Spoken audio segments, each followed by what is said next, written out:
the single greatest factor for a kid being resilient is one human, one adult in their life who provides a consistent loving presence, not a perfect presence. And we can all be that. Welcome to Boundless B, the Hemophilia B podcast, the podcast standing with you from a family like yours, presented by the Coalition for Hemophilia B and in partnership with Balancing Life's Issues. Today's guest is Deborah Farmer Kris, a nationally recognized parenting expert, educator, and author of Raising Awe Seekers. She's also the founder of Parenthood 365. Her work has been featured on PBS, The Washington Post, and on CNN, where she breaks down the science of child development into simple, actionable tools that parents and caregivers can actually use. Today, we're going to explore how awe and connection can serve as anchors for families navigating not just day-to-day parenting, but also the deeper challenges that come with rare and chronic conditions like hemophilia B. Welcome to the podcast, Deborah. Hey, thanks for having me. Of course. Well, as always, I just kind of wanted to start with just tell us a little bit about you, your background, and the work you do. All right. So I have worn a lot of different professional hats, but core to all of that is child development. That is my jam. So I spent 20 years as a teacher and administrator, taught almost every grade, K to 12, and love it all.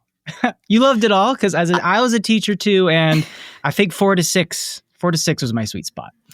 So my sweet spot is middle school.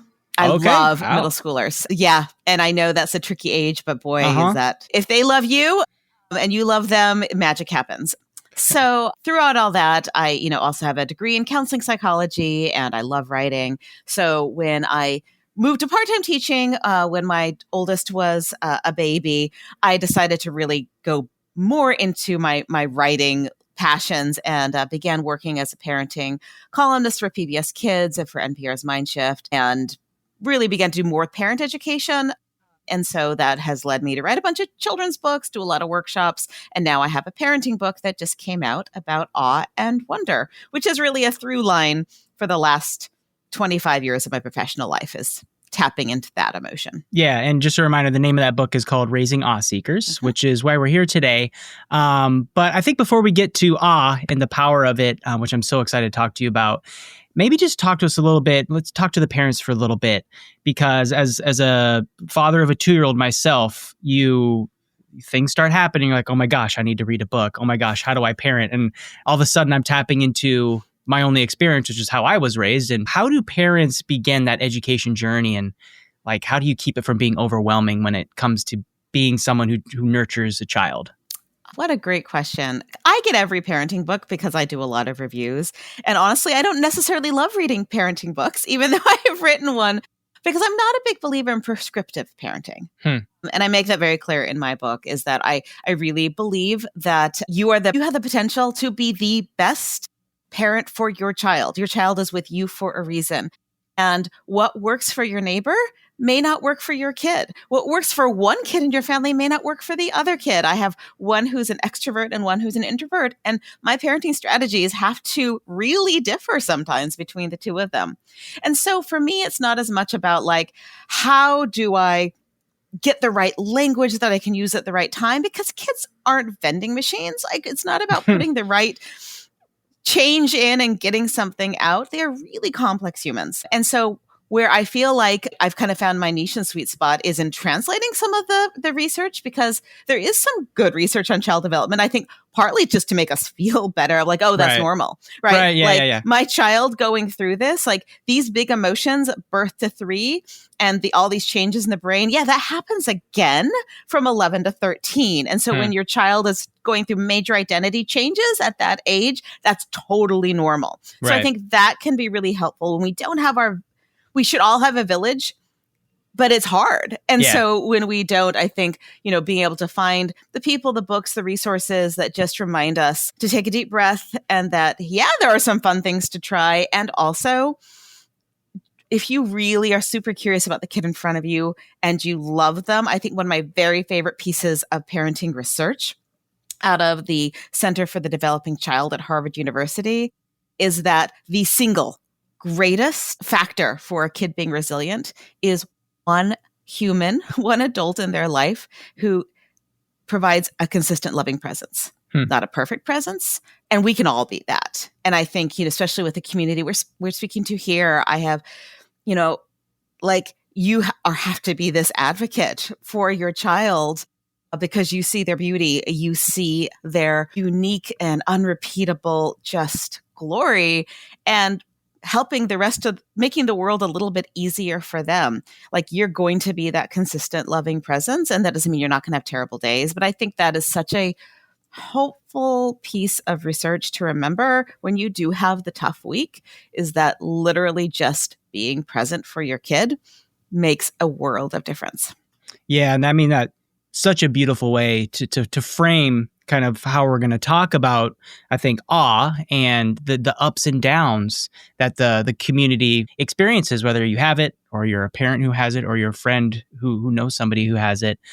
So yeah, let's maybe dive into kind of how can this community use kind of your writing and your research behind awe. I guess maybe just start there. What do you mean when you say awe? All right. I love this because this was not an emotion I thought much about before 4 years ago. Mm-hmm. And my sweet spot is emotional intelligence and emotional education. So I do workshops on helping your child develop an emotional vocabulary. And in those workshops, I very frequently be like, let's list all the human emotions we can think of. And so it's often some large variation of happy, mad, sad, scared. Almost never, actually, in my experience, has never made the list when I've gone through this.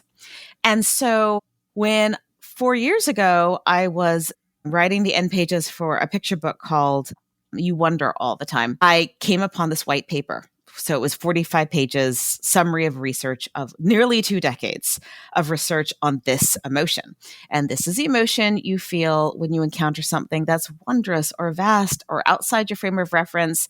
And you're experiencing it when you might get the chills. You might just kind of gutturally say, wow. Mm-hmm. Your eyes might fill with tears. If you have a child, your eyes grow really wide, almost as if they're trying to absorb what they're seeing. And this research discovered that this is a distinct emotion from others, and feeling it has a cascade of mental and cognitive and emotional benefits that support almost everything we want for ourselves and our kids. Mm-hmm. And so it really made me think about how this is an undervalued, underappreciated, under-discussed emotion, because in many ways it's kind of like, your superfood of emotions. Right.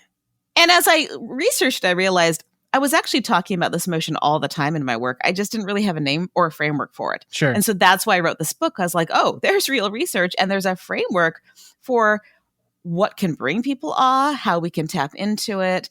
And so it was really it was a personal journey to do all this research, because the book has a lot of very personal stories about my time as a parent and as a teacher. Mm-hmm. I have a lot of student voices in it. I have a lot of kids' voices in it. And so far from being kind of prescriptive, it's more of an invitation to tap into more intentionally an emotion that can really support our family life. I've been thinking a lot about awe, right? Because I've been reading your articles in preparation for this interview, and it is something you don't often think about, but you experience so often. And I think one of the questions I had was, do you feel like awe is like an encompassing, like an umbrella of many emotions, or is it its own emotion? Because when I think of awe, I think of like love and warmth and definitely emotion and wonder, right? Mm-hmm. So is that what the human body is experiencing in that moment? Wonder and awe, we often use synonymously, and I do in the book. You can tease it out a little bit. But where awe is different from something like, say, gratitude, is that often I think about gratitude as something that actually requires a little bit more, sometimes a bit of a cognitive lift, right? It's almost like I'm going to think about... Here's my gratitude journal right in front of me that I'm showing. Yes, this is an exercise. I have to sit down and do it, yes. I think about it. I have to kind of think about a moment in my life, or that day where awe is absolutely, it's almost an involuntary reflex. Like, think about disgust as a human emotion, because all emotions have functions. Sure. Emotions have purposes. So we have an involuntary disgust reflex when we smell something. And in terms of evolutionary perspective, we don't want to be eating stuff from the garbage or something will make us sick. There are moments where I will walk outside and I will see something just beautiful. And awe is very sensory. So I might hear a sound. I might hear a story on the radio.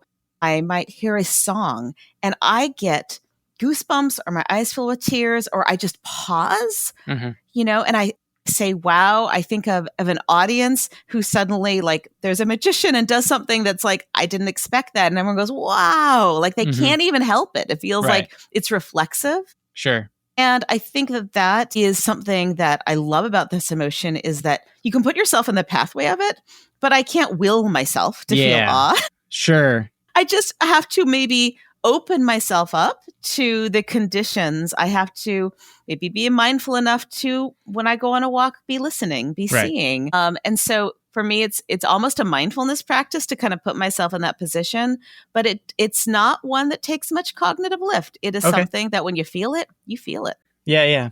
So as a parent, one of the words that kind of comes to mind is like this idea of curiosity. Yeah. So can you talk to us about like how does curiosity become awe, or like what's that path like? And just talk about that. Yeah, I love this finding because it turns out that awe almost always then, one of the natural outgrowths of awe is curiosity. Because you see something, you go, wow, you want to know more. So when you think about so many of the amazing discoveries, scientific discoveries, it often is somebody seeing something and wanting to know more. So they have discovered that children who feel awe or wonder, you do better cognitively. You actually primes the brain for learning, right? Because I just took my kid to a natural history museum and he sees something really cool and now he wants to learn about it. And his brain is actually primed to remember. And so, Mr. Rogers famously said that when you wonder, you're learning. And we see that with little kids all the time, right? They're sponges. Oh, yeah. But for our older ones too, like if we can tap into what they care about, if we can pay attention to what's kind of lighting them up, that can actually be a pathway to their other learning. Because, and this is a cool finding for teachers and parents out there, it turns out that when you're curious about one thing, it primes the brain that it will continue to learn about other things, even if you're not as curious about them. So like, let's say that I'm super curious in science class, there was an experiment done. I'm like, oh my gosh, this is wild. I love this. I want to know more. And then you suddenly go to math class and you're not as curious because your brain was primed the hour before. You are more likely to remember what you learn. Wow. And so I'm like, that's great. So let's tune our kids in if they're struggling, if they're apathetic about school. If we tune them into their other interests, things that they're curious about, that can be a pathway for their brain development, for learning. And so it's not just about digging in deeper to the things that I find boring. Yeah. It can actually be digging in deeper to the things I find completely fascinating. Folks in the Coalition for Hemophilia B community, they navigate so much day to day. The emotions, the physical restrictions. How can parents use awe and curiosity to kind of help get through those tough moments?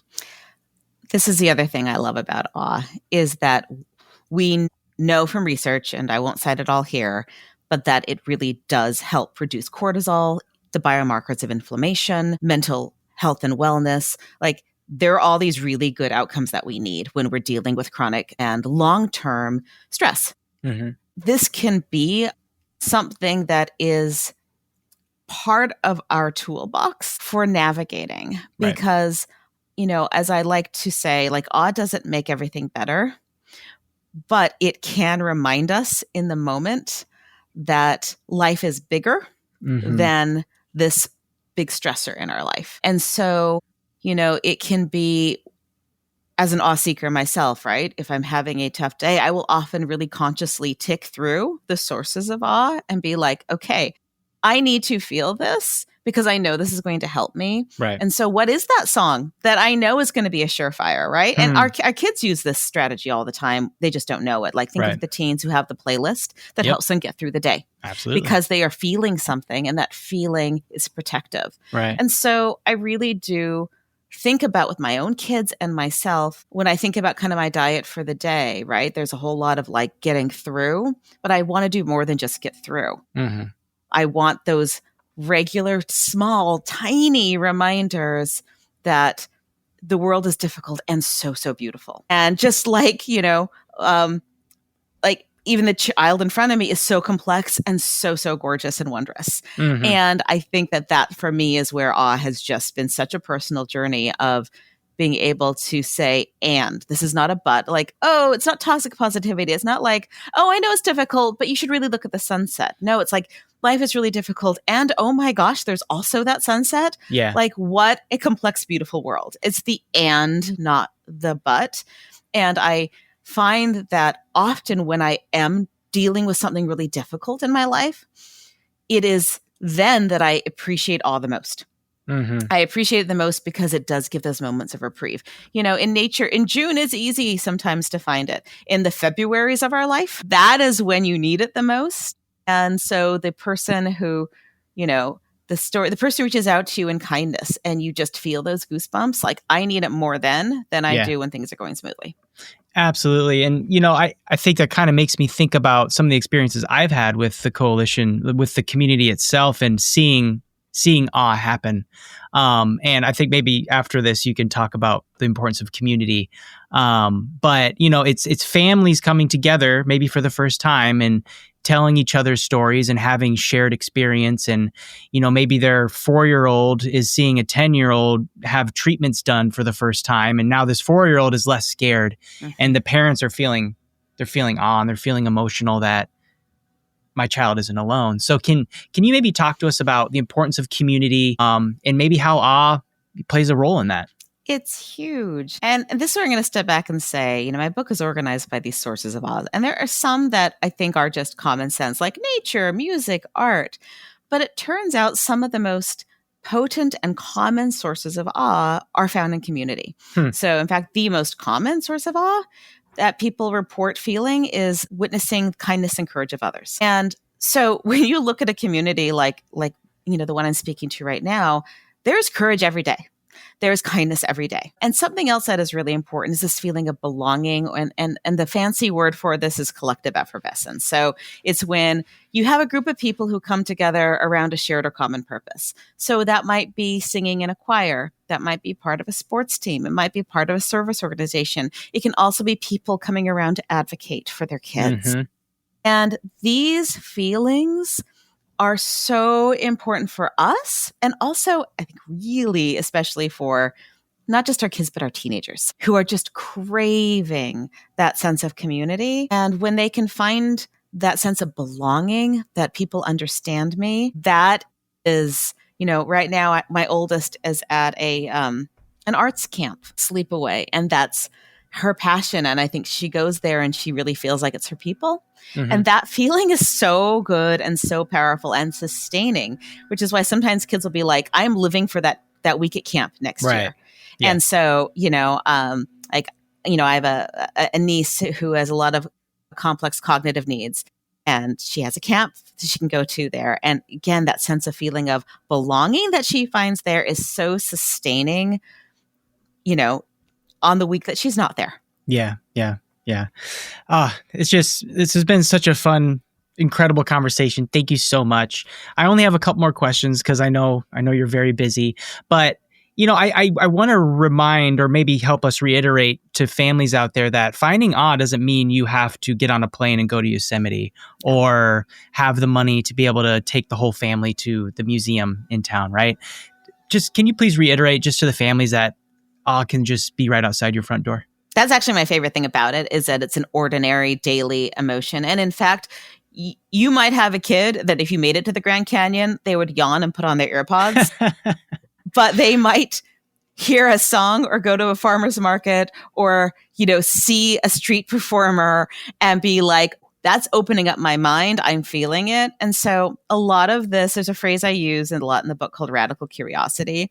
And so, you know, for our kids who are changing so much, a lot of it for me is tuning into what is making my kid light up. And once I see it, can I think about ways to maybe increase a little bit of that in our life, right? So my kid really lights up with visual arts. So what are the things I can be doing in the community, the picture I can find on Instagram to share with her and back and forth that made me feel this, and then she can share it back. And so it's really, I think, often just being like, oh, yeah, this lights you up. Like, let's try to get a little bit more of that in our life. Yeah. Perfect. And last question, just in the work you've done, I mean, you've been a parenting expert for so long, and it feels like you've had your hand in every version of that. What gives you hope today for families? Honestly, my mantra as a parenting educator is tell the story of hope, because I feel like hope is the other really powerful emotion I'll always be speaking about. And so much gives me hope. But what really does is these kids in front of us. Mm-hmm. I've taught almost every age. And my most consistent source of wonder is looking at these kids, their strength, their resilience, their vision for the future. And I feel like as adults, if we can be supporting them in discovering their best selves and what lights them up, right? It's not going to be a perfect path. It's not going to be a linear path, but the kids are all right. And I just feel like, the more time I spend with kids, the more hope I have for the future. And, I think that they are also watching us as models. And so I'm super aware that I want them to see that my face lights up when I see them, and that I'm also, as a human in this world, and doing my best to make a difference and to make the world a better place for them. And I think that when they see that on the micro level, that gives them hope about, their path and their journey. Yeah, wonderful. Well, thank you, Deborah, author of Raising Seekers. And thank you, listeners, for tuning in to Boundless B, the Hemophilia B podcast, the podcast standing with you from a family like yours, presented by the Coalition for Hemophilia B and in partnership with Balancing Life's Issues. Thank you again for your time, Deborah. Thank you so much. Until next time, everybody, take care.